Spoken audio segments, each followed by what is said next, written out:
বড় বড় মনীষীরা, বিদেশিরা, বড় বড় স্কলার যারা শিক্ষাবিদ, তারা বলেছে যে বাংলাদেশ জামাত ইসলামী যেগুলো এমপি নমিনি দিয়েছে, এই কোয়ালিটির এমপি কোনো দলের নাই।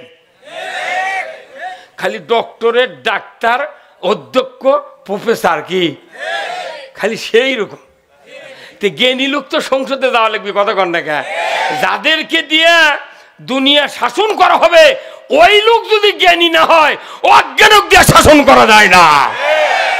কিন্তু আল্লাহর ইজ্জতের কসম, পুরা বগুড়া নয়, বাংলাদেশের ভেতরে অন্যান্য রাজনীতির এমন কোন প্রার্থী এখনো নমিনি দিতে পারে না। কি এক নেতা বলে যে বাচ্চা চুল, এই কতক্ষণ টাকা। আমি বলি বাচ্চা ই যদি হালবা খেলে হয়নি তাহলে অনেক আগে বুড়া হয়ে গেল। ঢাকা বিশ্ববিদ্যালয়ে পড়লেন, মাস্টার্স কমপ্লিট করলেন, পিএইচডি করার জন্য তুরস্কে গেলেন, পিএইচডি শেষ করে আবার ওখানে ভার্সিটির চাকরি করলেন। এই এতগুলি কাজ করার পরে উনি এই 60টা দেশের ছাত্র সংগঠনের একটা ইপসু নাম, তারই মহাসচিব উনি।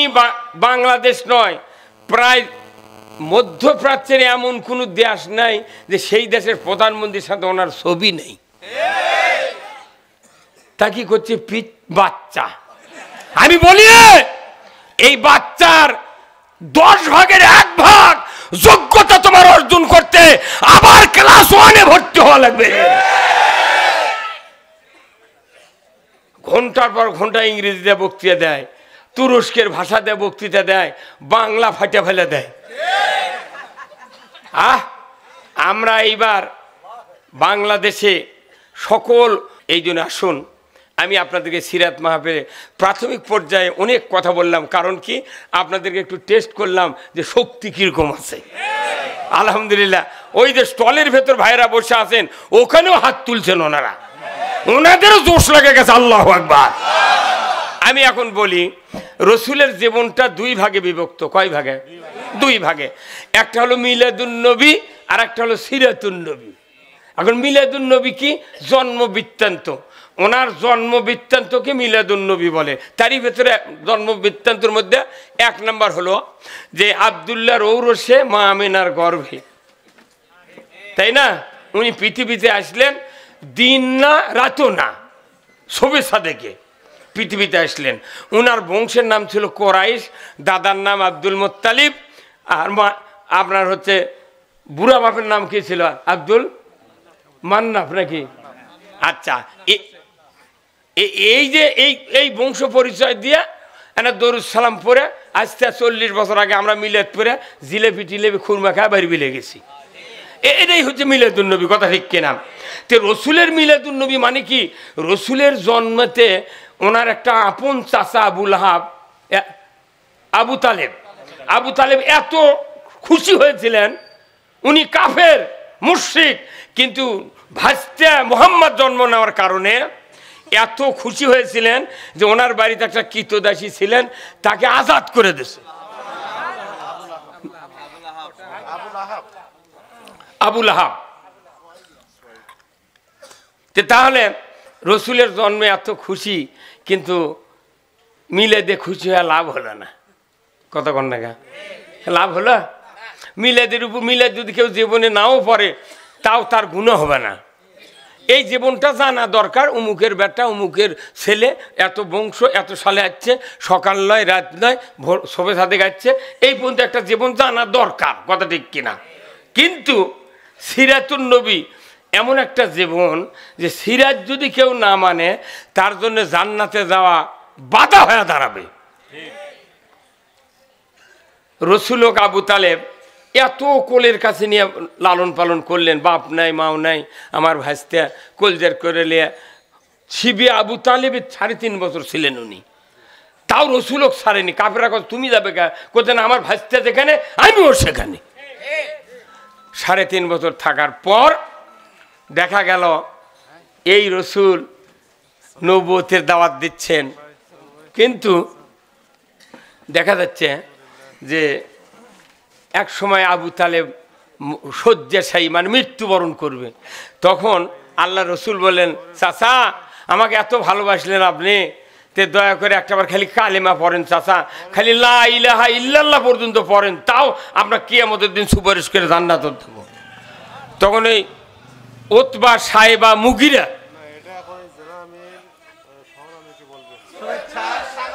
নারায়ে তাকবীর, নারায়ে তাকবীর, প্রধান অতিথির আগমন, ফয়সাল কাকুর আগমন, লিল্লাহে তাকবীর।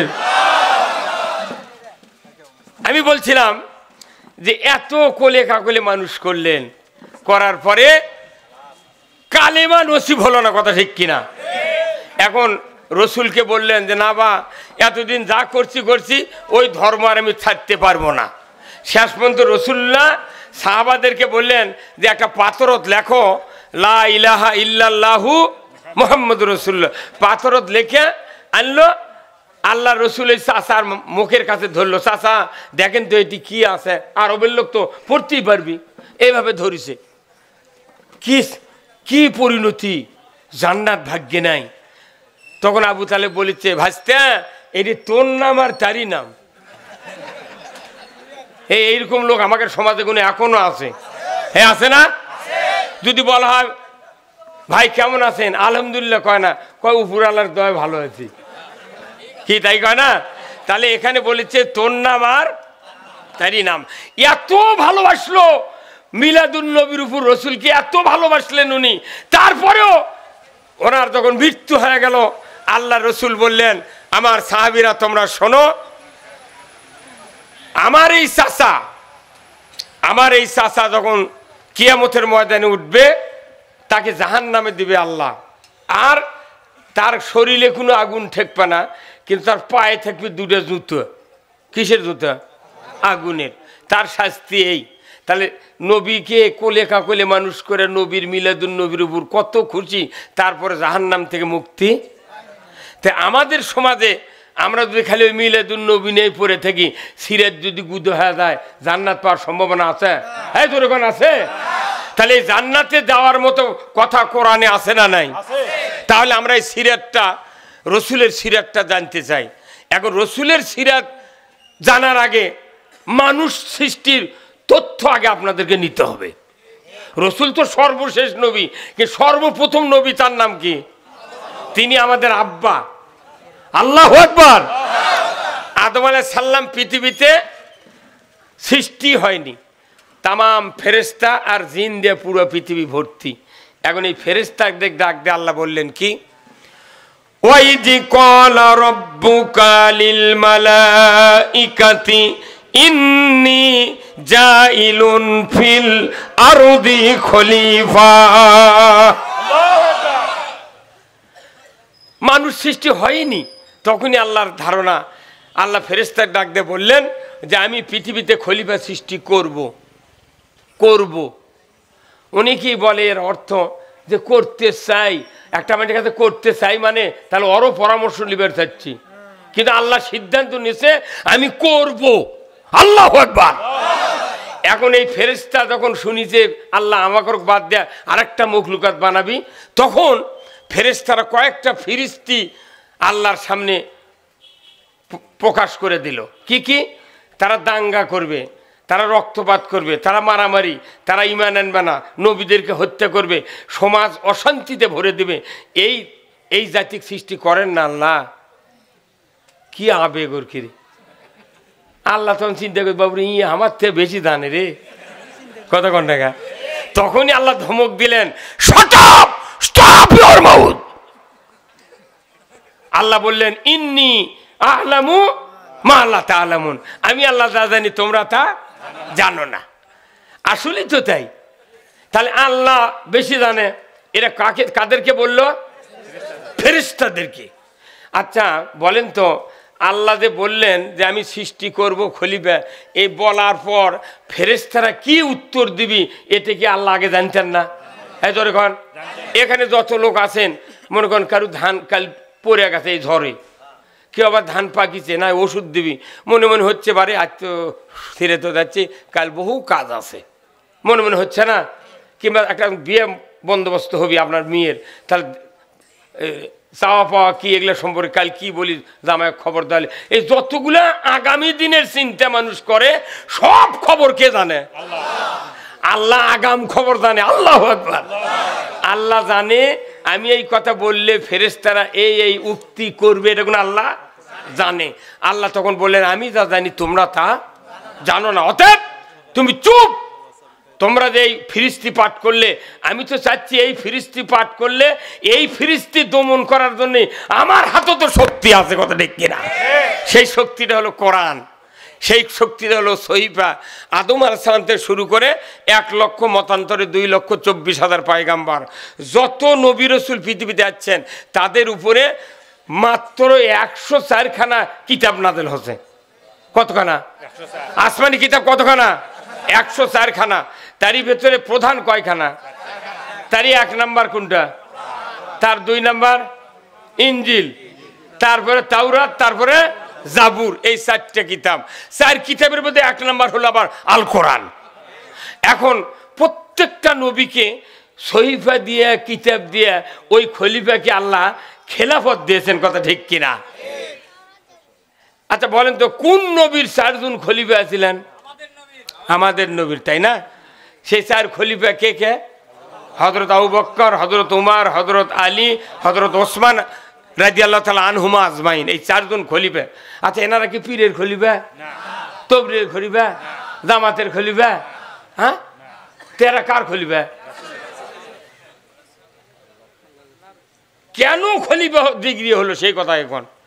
কারণ কি, রসুল যে 10 বছর মক্কা মসজিদে নববীর মিম্বরে বসে 12.5 লক্ষ বর্গমাইল শাসন করেছেন কোরআন দিয়ে, যার পরিধি হলো বাংলাদেশের মতো 27টা রাষ্ট্র একত্রে জোড়া দিলে যতখানি আয়তন হয়, এই পরিমাণ আয়তন হলো 12.5 লক্ষ বর্গমাইল। আর আমাদের দেশ মাত্র 56,000 বর্গমাইল। ওই সাহাবী যদি 10 জন এই বাংলাদেশে থাকতো, এই 56,000 বর্গমাইল আরো 200 বছর আগে দখল হয়ে গেল। কিন্তু আমাদের দেশে কোটি কোটি ইমানদার, কিন্তু শক্তি নেই। আপনারা জানেন এই যে বলগুলো আছে না, বাল্ব আছে না কারেন্টের, এই বাল্বগুলো ওয়ারেন্টি গ্যারান্টি যেগুলো বাল্ব আছে, সে একটা বল যদি 23 ওয়াট কিনে একটা ঘরত লাগান, 4টে জানলা থাকলে 4 জানলা দিয়ে আলো পাকেরি দেওয়া যাবে। ওয়ারেন্টি আলা বলতো, গ্যারান্টি আছে। আর দেখবেন কিছুদিন আগে আপনাকে এই বাজারত সিএনজি দেয় এলইডি বল বিক্রি আছে, 100 টাকা দিলে নিলে উনি আরো 2টা ফ্রি দেয়। এই কত কোন টাকা? তাহলে 100 টাকার বল কিনলেন, একটা ফ্রি দিল কয়টা? এই 3 বল যদি কোনো কৃষক ঘরের মধ্যে নিয়ে লাগায়, তাও টিকটিকির আন্ডা দিয়ে ভাত খায়। কার মানে বল 3টা, কিন্তু পাওয়ার নাই। আমাদের দেশে কোটি কোটি ইমানদার আছে, কিন্তু ইমানের পাওয়ার নাই। এই পাওয়ার বাড়ানোর জন্য আল্লাহ তাআলা কোরআনে বলছেন, ইন্নামাল মুমিনুনা আল্লাযীনা ইযা যুকিরাল্লাহ ওয়াজিলাত কুলুবুহুম ওয়া ইযা তুলিয়াত আলাইহিম আয়াতুহু জাদাতুহুম ঈমানাও ওয়া আলা রাব্বিহিম ইয়াতাওয়াক্কালুন। সূরা আনফালের 4 নম্বর আয়াত। কি গ্যারান্টি দেওয়া দলিল? গ্যারান্টি দেওয়া দলিল যে যারা মুমিন, তাদের সামনে যদি আল্লাহর নামের উচ্চারণ হয়, আল্লাহর নাম শুনান হয়, ওয়াজিলাত কুলুবুহুম, অন্তর থরথর করে কাঁপে। জোরে কোন আল্লাহু আকবার। থরথর করে কাঁপে, ভয় পয়দা হয়, ঈমান আনার চিন্তা ভাবনা বা জাগে। এমন মুমিনের সামনে যদি কেউ কোরআন তেলাওয়াত করে শোনায়, অর্থ বুঝায় এবং পথে চলার মতো নির্দেশনা দেয়, তখন ওই বান্দা মনে করে, মনে মনে বলে যে যাক, এতদিন যা করছি কোরআনের কথা শুনলাম, আগামীকাল থেকে নামাজও ছাড়বো না, অন্যায় করবো না, আল্লাহ যে কদিন বেঁচে থুবি, কাল থেকে যা হয় হবি, আল্লাহর পথে চলবো। মনে মনে কয় না ভাই বক্তৃতা শুনে? এখন যখনই এই উদ্বেগ হয় চিন্তার, আল্লাহ তখনই আরশ আজিম থেকে ওই ইমান, ওই মুমিনের অন্তরে জাদাতহুম ঈমানা, ঈমানকে বাড়িয়ে দেয়। ধরে কোন ঠিক কিনা? তার কোরআন শুনলে ঈমান বাড়ে কার কথা? আর গান শুনলে ঈমান মরে কার কথা? নবীর কথা। আজকে আমাদের বাংলাদেশে 87% ইমানদার মুসলমানের দাবিদার, অথচ এই কোরআন নাজিল হয়েছে পৃথিবীর সর্বোচ্চ জায়গায় জাবালে নূর, এই সমতল ভূমির থেকে 2500 ফিট উঁচুতে কোরআন নাজিল হচ্ছে। কতক্ষণ না 2500 ফিট উঁচুতে কোরআন নাজিল হচ্ছে। এই কোরআনের প্রথম শব্দটা হলো ইকরা বিইসমি রব্বিকাল্লাযী খলাক। পড়ো মুহাম্মদ, সৃষ্টিকর্তা রবের নামে। আল্লাহ জানে ঈসা আলাইহিস সালামকে আসমানে উঠে এনেছি 570 বছর পর।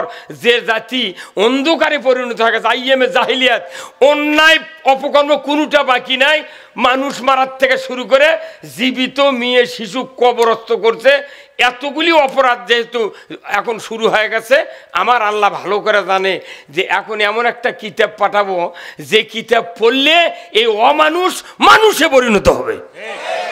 এই জন্য প্রথম আয়াত পড়ার আয়াত, মানে শিক্ষা ডিপার্টমেন্টের আয়াত নাযিল করছে। কোন সুবহানাল্লাহ।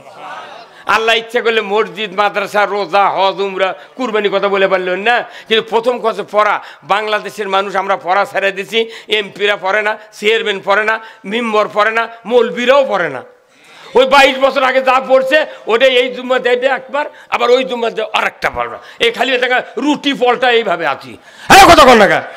কিন্তু আসল কোরআন, কোরআন যে কিতাব মানুষের ব্যক্তি জীবন, পারিবারিক জীবন, সামাজিক জীবন, অর্থনৈতিক জীবন, এই জীবনটা আল্লাহর কাছে উন্নত মানের করার জন্য আপনার ব্যবস্থা কোরআনে আছে। আছে না নাই? আছে না? সেই ব্যবস্থাটা হলো কি, যে আমরা যারা এখানে আসি, বলেন তো মখলুকাত কত হাজার? 18,000, তাই না? আচ্ছা, 18,000-এর মধ্যে আশরাফ মখলুকাত কারা? আশরাফুল মখলুকাত। আশরাফ মানে কি? ভদ্র। এরা ভদ্র জাতি, চেহারা সুরতে সেই ভদ্র। নামাজ না পড়লে একটা লোকের ব্যবহার ভালো, কথা কন না, ফাইন লোক। নামাজ না পড়লে কোনো একটা মানুষ, তার মাথা, ব্রেন, বিবেক, হাত পাও, চাহনি, চক্ষু সব একবারে এক ক্লাস। এমন একটা মখলুকাত মানুষ যে এই মখলুকাত ছাড়া কপাল আর নাক দেওয়া শেষ দেওয়ার মতো শক্তি কোনো মখলুকাতের নেই। এই জন্য এটা ভদ্র, একবারে জেনারেল ভদ্র। নামাজ পড়ে পড়ুক, না পড়ে না, জাতিতে এনারা ভদ্র। আল্লাহু আকবার। তাহলে এই ভদ্রকে আল্লাহ আবার বলছেন উৎকৃষ্ট করতে হবে। কি করতে হবে? উৎকৃষ্ট। কিভাবে? আল্লাহ কোরআনে বলছেন এই উৎকৃষ্ট করতে গেলে দুটা শর্ত মানতে হবে। কয়টা? দুটা। ইন্নাল্লাযীনা আমানু ওয়া আমিলুস সলিহাতি উলাইকা হুম খায়রুল বারিয়া। আল্লাহু আকবার। দুটা শর্ত দিয়েছে আল্লাহ। তুমি যদি উৎকৃষ্ট হতে চাও এই ভদ্র থেকে, তাহলে তোমাকে ঈমান আনতে হবে আর ভালো ভালো কাজ করতে হবে। আমাকে ঈমান আছে কিন্তু ভালো কাজ করার সাহস নেই। কতক্ষণ না? এই যে আমরা মহাসমাবেশে গেলাম ঢাকাত, নিজের টাকা খরচ করে গাড়ি ভাড়া করে গেছি, নিজে মুড়ি চিড়ে ভেজে নিয়ে গেছি, তাও একদল করছে যাচ্ছ তালিকা হচ্ছে না। হ্যাঁ কথাকার, তুই তালিকা কর, সেই তালিকার ভয় জামাতের লোক করে না পাগল। তুরই তালিকা হয়ে গেছে, তুই দোজখে যাবো না জান্নাতে যাবো। হ্যাঁ কথাকার। লা ইয়াস্তাবি আসহাবুন নার ওয়া আসহাবুল জান্নাহ, আসহাবুল জান্নাতি হুমুল ফায়েজুন। আল্লাহু আকবার। যারা জান্নাতে যাবে তারা হবে এক ধরনের, জাহান্নামে যারা যাবে তারা হবে আরেক ধরনের। হ্যাঁ আপনারা সবাই কোন ঠিক? আপনার কথা না বলে ওনারা কবি এরাই করলেন, আমি কয় কি করবো? কি কথা ঠিক কিনা? হ্যাঁ, আমাদের দেশের নেতা হলি তার আর মুখ খোলা লাগে না। এই কথা কন। তাহলে জান্নাতীরা ওরকে চলন ফেরন, ওঠা বসা, অর্থনীতি, রাজনীতি হবে জান্নাতীদের মতো। সুবহানাল্লাহ। আর যারা জাহান্নামে যাবে তাদেরও চলন ফেরন, ওঠা বসা, রাজনীতি, অর্থনীতি জাহান্নামীদের মতো হবে। এখন আমরা মনে করেছি যে আমরা এই রাজত্ব চালাবো, আল্লাহর আইনের কথা বলেছি, তাহলে এটা কি? তাহলে আবার চলে যান ওই আদম আলাইহিস সালামের লাইনত। আল্লাহ তাআলা বললেন যে তোমরা যে বলছো রক্তপাত, মারামারি, হানাহানি এইগুলি করবে, কিন্তু আমি সহিফা দিয়া, কিতাব দিয়া এমন খেলাফত দেব, দুনিয়াতে চুরি হবে না, জানা হবে না, দুর্নীতি হবে না, অন্যায় হবে না, মারামারি হবে না, রক্তপাত হবে না। ধরে বলতে কিরা যুগে যুগে খেলাফত দিলেন সহিফা দিয়া, কিতাব দিয়া। সর্বশেষে আমাদের নবীকে বলে দিলেন যে হে রাসূল, সূরা সফের 9 নম্বর আয়াত,